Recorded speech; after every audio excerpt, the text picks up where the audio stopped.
Worcestershire sauce. Worcestershire sauce. Not Worcestershire sauce. Worcestershire. Worcestershire sauce. Worcestershire sauce.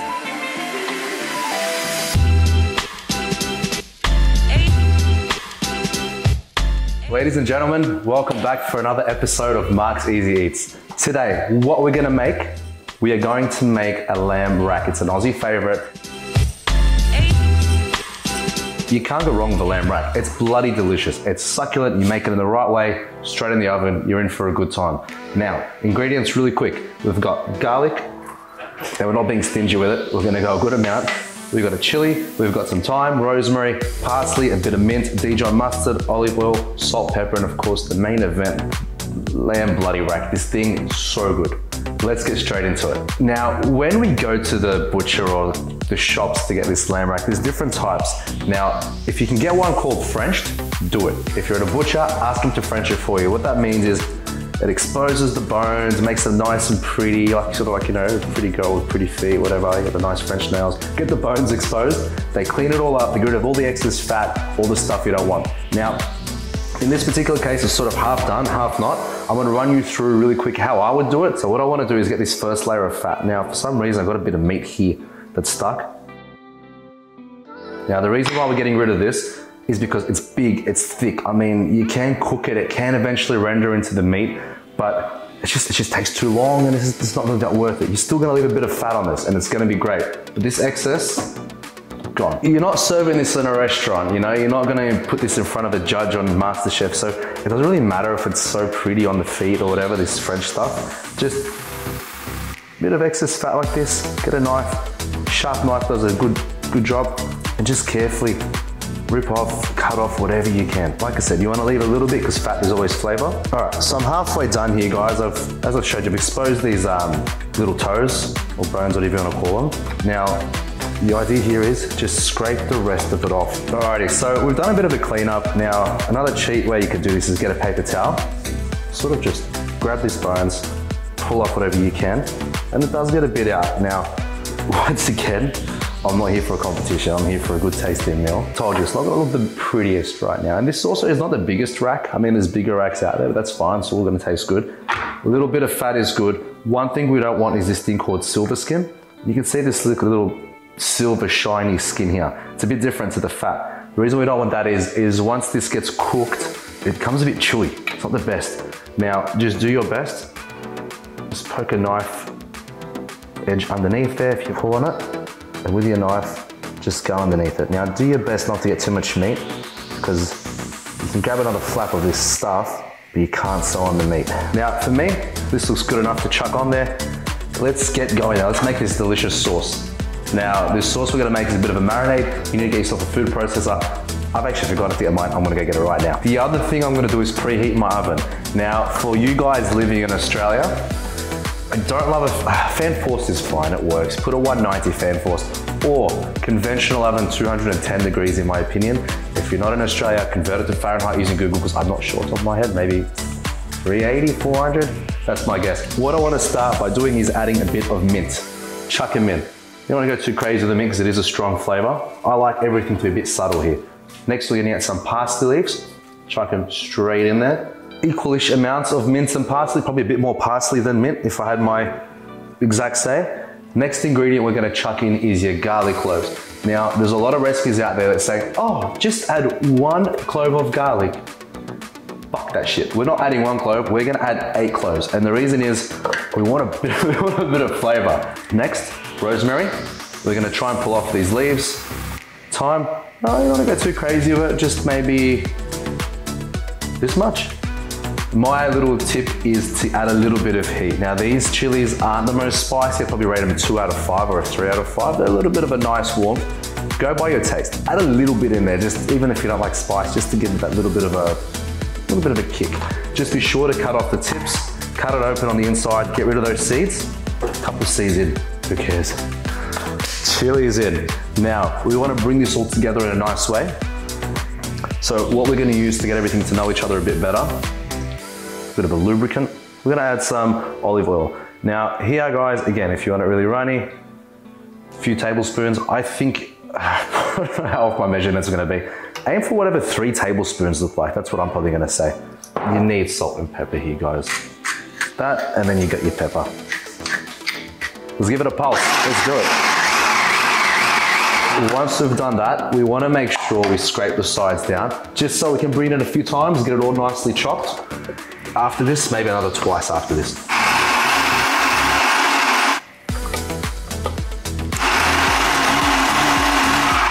All right, that'll do me. Olive oil, just a drizzle. A generous seasoning of salt and pepper. Now the pepper. Now, what I like to do is just a little bit of a rub. You know, always nice to get to know my meat up and personal. That's one side. Turn it around. Let's do the same thing on the back. Now, once we've done that, we don't want to forget all the other sides. Let's make sure we get these sides done. Now, that being said, there is a lot of excess here that's fallen on the board.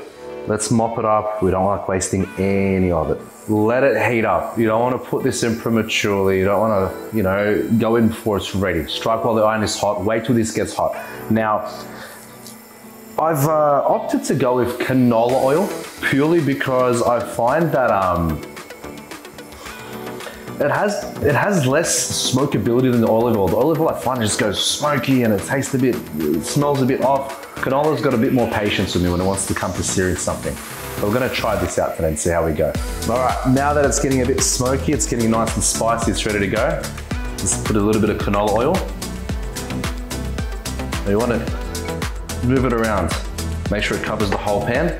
Once it's about to be hot enough, which I definitely think it's getting there, let's put that rack in away from us so we don't get it splashing, and we want to go fat side down.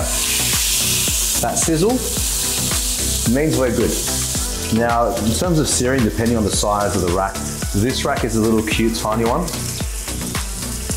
Maybe a minute or so. Oh, I'm so keen to have a look. You guys can see it before I. Let's have a look first. You ready? I think we're going to be looking pretty good in terms of a nice sear. Hey, hey, hey. Yeah, yeah. Yeah, that's right. How good is that? All right, let's get this up. Now guys, use tongs. Probably a bit smart on what I'm doing. We can sear that fat off just a little bit more. My tongs are right here, guys. Why am I burning my fingers like a lunatic? All right, that's gonna be nice and seared. I'm sure of it. Oh, yeah. Now we're gonna sear the edges. Let's get a clean plate. Well, it doesn't really matter, to be honest, just something that you can rest this in. Now, whilst we're holding it,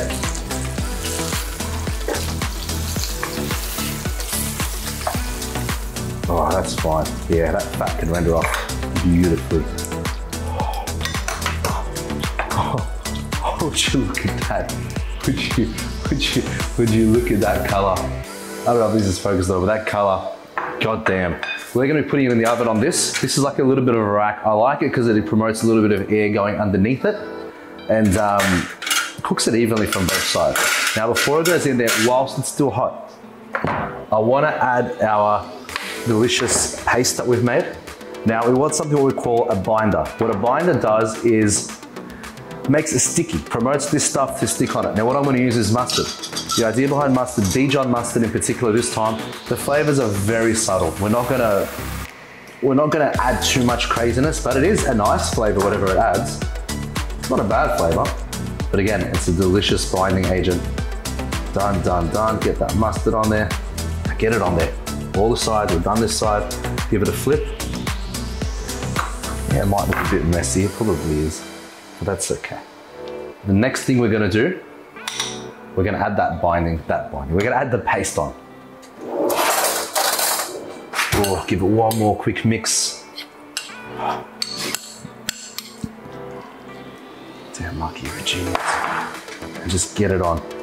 Give it a nice brush on. And that should stick on beautifully. Like I said, I've made just enough for one rack. Guys, similar formula, just double it, triple it, whatever you gotta do for whatever number of racks you're gonna use and the size of it. And if you have extra, trust me, you'll be able to eat it with just a spoon after. All right, ladies and gentlemen, this beautiful disaster. Now I know I'm a bit messy, you can probably do it neater than me, and you should do it neater than me. I'm the sort of guy that's, you know, brain's going 100 miles an hour, but we're gonna come out tasting really good at the end. Regardless of this mess, it is gonna be delicious. I don't know, these colors for me, the bit of mustard, it's all gonna melt and blend in together. The best way to do it is by getting yourself one of these thermometers, which look like this. Now, get it, set it into the side. Goes a little bit deeper in. Now, to get it to a perfect medium rare, in my opinion, you're looking at anything between, look at 60 degrees Celsius, which in Fahrenheit, you tested me here, guys. I have no idea, maybe 135. Google it first to make sure, don't take my word for it. I want to take my word for most things. But regardless, stick that thermometer in. Now, 60 degrees Celsius is where we want to finish. What that means is when it gets to about 55 degrees, 56 degrees, 57 degrees, I'm gonna think about taking it out. And once I take it out and you let it rest, it's actually gonna build up internally a little bit more. And that's what we're gonna do right now. All right, let's get into the oven and we'll be in touch real soon to see how this turns out.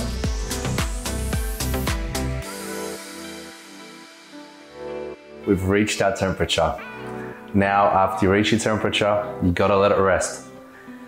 Look, I know it's hard, guys. It's how you want to eat it. Minimum 5 minutes. I mean, if you do it for 10, even better. We've rested it for about 7.5. We can't wait anymore. This is breakfast for us and it's late night right now. So without further ado, let's get into this. Let's see what it looks like when we carve her up. Please be good.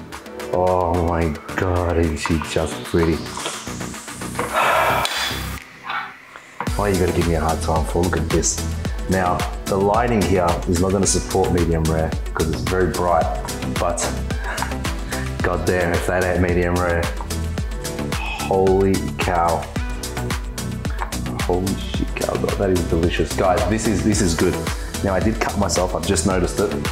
So I will try my best not to get on the food. But in the meantime, oh, I just want to try it. I have no choice. All right, let's see how we go.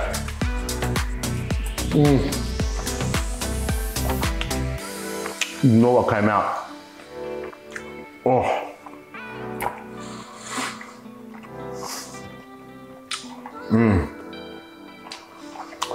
Give this a crack. I'm gonna send tearing up. Give this a crack. Let me know in the comments how you go. Let me know how you go. This is a super easy thing you can make in 20 minutes, half an hour plus cooking time. Anyone can do it. Easy ingredients, easy eats. Mark's Easy Eats, I feel like you've done it again. Guys, subscribe, like, share this with your friends, and join me, we're on an adventure here. We're gonna keep going, we're gonna make some really good things. I'll see you on the next episode.